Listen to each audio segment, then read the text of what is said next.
Hi, I'm Gaurav Vasisht, also known as Professor G. I am a teacher at Leap Waters. Today I will talk about something that affects parents and teachers the most, and the topic is education of our children. I'm going to talk about concerns and the solutions. So it's a very interesting topic for me because I am a parent and a teacher. So let's start. Education has a crucial role to play in the development of a person and subsequently the entire nation at large. I'm going to address a difficult topic. Difficult because my own child, very young, is part of the system. I will reflect on the problems and give possible solutions for parents and teachers, the people who shape the future of our children. The government is definitely paying attention to education in India. And I'm talking from an Indian perspective at this time. So the government is making every possible, effort to educate each and every child in India as a basic right. This can be, seen in the National Education Policy of 2020, which is for me an exemplary document. As a result, the literacy rate is climbing up. The government's making the efforts. But there are hurdles in the process. A lot has to do in the way we have been conditioned, our minds, and the way we've been brought up. It's a mindset problem, a problem we must correct with the effort right here. So, let's get to it. What are the problems that I keep talking about in the Indian education system? There are plenty. So let me give you just 5 of them. 5 of them problems. At the top of the list, at number 1, is what I call the high grade syndrome. In our country, we mostly measure talent by the grades the student gets. The grades they are getting, that's what we measure talent by. It's common within our communities to call a student fetching over 90% marks as brilliant, while the one getting average marks are considered substandard and, unfortunately, often ridiculed. The curriculum designed decades ago is still in place now without many relevant modifications and updates on time. The emphasis is given on getting good grades rather than achieving all-round development of the student. Bookish knowledge is passed down to generation after generation of helpless students. We're so focused on grades, we lose sight of what our child really wants, what that student really wants, what are their interests. So that was number 1, the high grade syndrome. What's number 2 then? The number 2 is lack of innovation. Innovation is a very beautiful word because it stems out of ideas, creativity. The current education is theoretical with little scope for practical learning. Little scope. No practical learning, no research on the part of the students. There is no room left for creative learning and critical thinking. Students are always pushed to learn a specific syllabus and are not really encouraged to go out and explore. Our teaching methodology has become monotonous and, I must say, a little boring. Definitely. And there is an absolute dearth of innovation in it. Students are mostly subjected to long lecture hours with questionable sum total of learning. So that's problem number 2. Problem number 3, it's teaching to a test. Teach to a test. This is a huge problem. Utmost significance is given to year-end results and board examinations. Everything we do here is teaching to a test. This is the Indian education system. The ramifications are not limited to loss of confidence in students who don't make it. They say that only 5% of students actually get through, if you combine all the competitions, only 5% get through.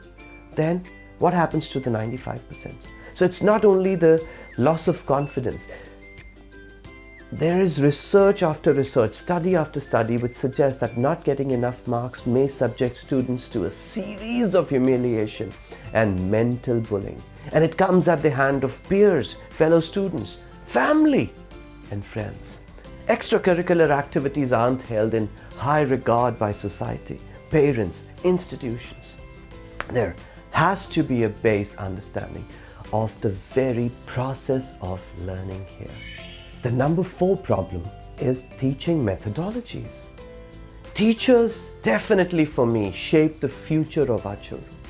But it is sometimes the teachers and the teaching methods that require a whole new makeover. Our teaching methodologies are outdated. I'm not generalizing anything here. I come from a family of teachers. The criticism is for those who do not adapt and not at all for teachers at large. I love the teaching profession. It's so honorable. It's so noble. We all know this, but we don't accept it. Teaching methodologies need to change. We need to change as teachers. We need to adapt.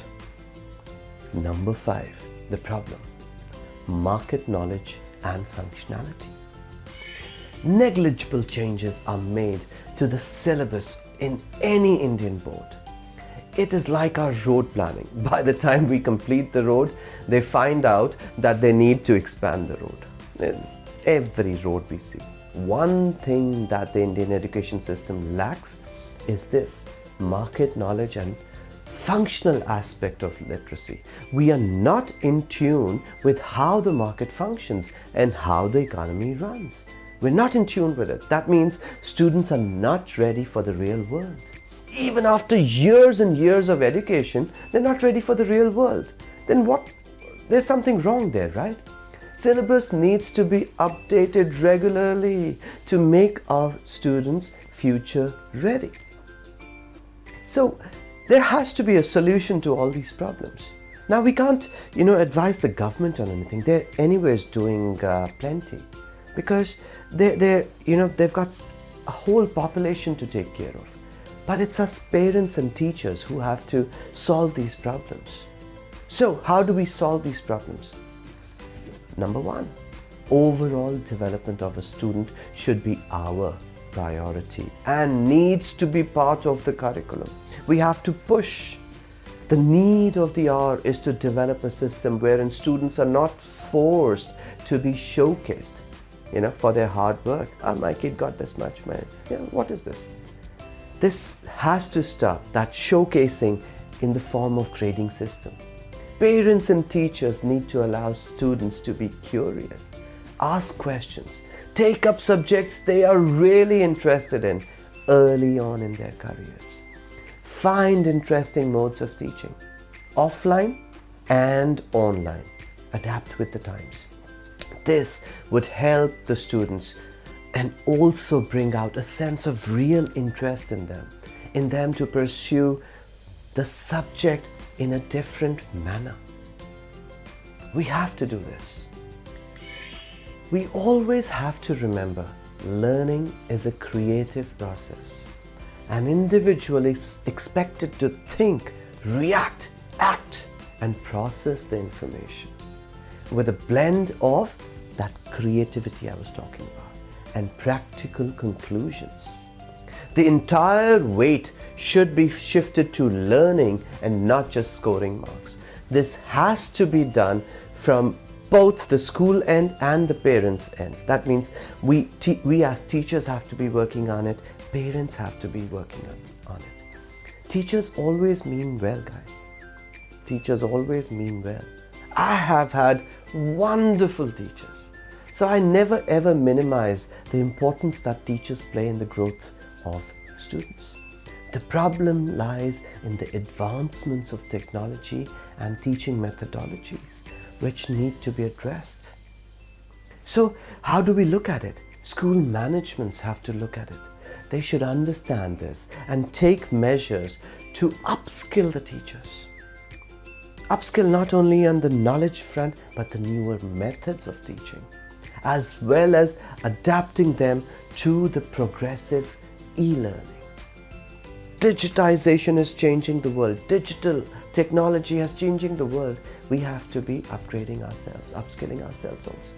E-learning can be a very creative learning process, but only with a combination of a good tutor, right?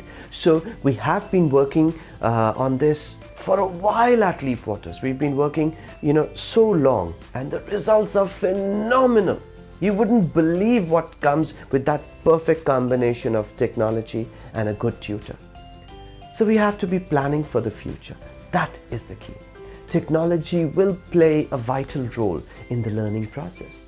With the advent of all these audio-visual aids, smart boards, online content, and connected classrooms, that task of planning seems to be getting easier. But remember this, easier and tougher at the same times. Why? Because we all need those upgrades. We need to upgrade ourselves, teachers, parents. Students need upgrades from this outdated curriculum. They need skills that matter, skills that give real world knowledge, skills that sometimes are not taught in schools. We cannot just criticize the system. We need to make that extra effort as parents, as teachers, to find that perfect extracurricular balance with the education, with the school education, college education. Find that perfect balance. So what are my final thoughts? My final thoughts are that if you are like me, a concerned parent,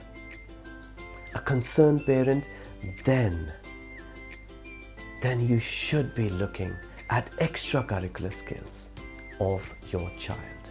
Use technology. Go online.